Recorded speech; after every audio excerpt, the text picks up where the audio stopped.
Researchers using the NASA ESA Hubble Space Telescope recently took advantage of a rare opportunity to record Saturn when its rings are edge-on, resulting in a unique movie featuring both of the giant planet's poles.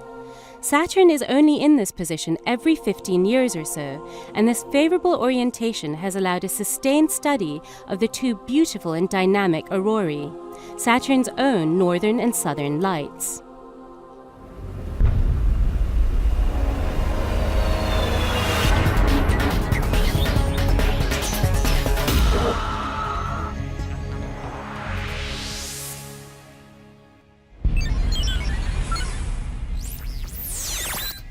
This is the Hubblecast, news and images from the NASA ESA Hubble Space Telescope, travelling through time and space with our host, Dr. J, aka Dr. Joe Liska.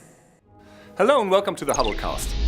It takes Saturn nearly 30 years to orbit our Sun, and so chances to view both of its poles simultaneously are few and far between.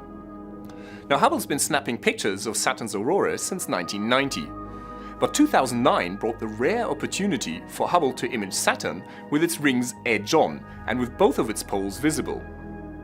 As Saturn was approaching its equinox, both poles were equally illuminated by the Sun, allowing for spectacular shots of Saturn's active aurora. An enormous and grand-ringed planet, Saturn is certainly one of the most intriguing bodies orbiting the Sun. Hubble has now taken a fresh look at the fluttering aurorae that light up both of Saturn's poles. These recent observations go well beyond just a still image and have allowed researchers to monitor the behavior of both Saturn's poles in the same shot over a sustained period of time. The movie they created from the data collected over several days during January and March 2009 has aided astronomers studying both Saturn's northern and southern aurorae. Given the rarity of such an event, this new footage will likely be the last and best equinox movie that Hubble captures of our planetary neighbour. Despite its remoteness, the Sun is still Saturn's parent star, and, as we all know, the parent's influence is far-reaching. The Sun constantly emits a stream of particles, called the solar wind, which reaches all of the planets in the solar system, including Saturn. Now, when this stream of electrically charged particles gets close to a planet with a magnetic field, like Saturn or the Earth, the field traps the particles and bounces them back and forth between the poles. A natural consequence of the shape of the planet's magnetic field, a series of invisible traffic lanes exist between the two poles, along which the electrically charged particles are confined as they oscillate between the poles.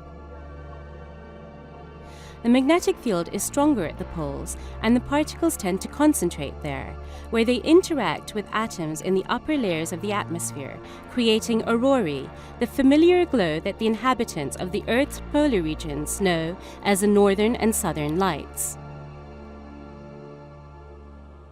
At first glance, the light show of Saturn's aurora appears to be symmetric with respect to the two poles.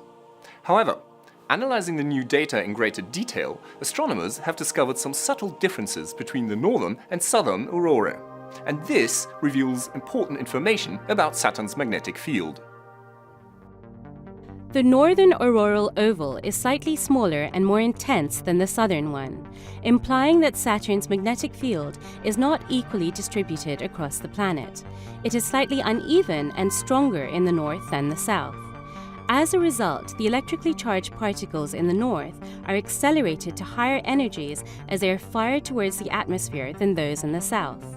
This confirms a previous result obtained by the space probe Cassini in orbit around the ringed planet since 2004.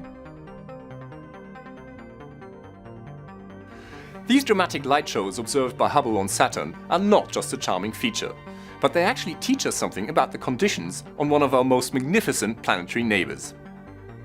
This is Dr. J, signing off for the Hubblecast. Once again, nature surprised us beyond our wildest imagination.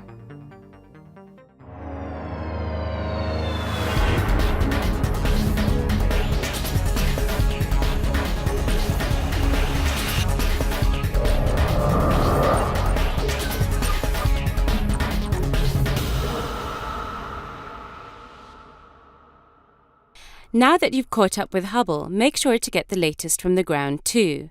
The ESOcast highlights the best of the European Southern Observatory and its powerful telescopes that observe from high in the Chilean Andes, at the Southern Hemisphere's best-known sites for astronomical observations.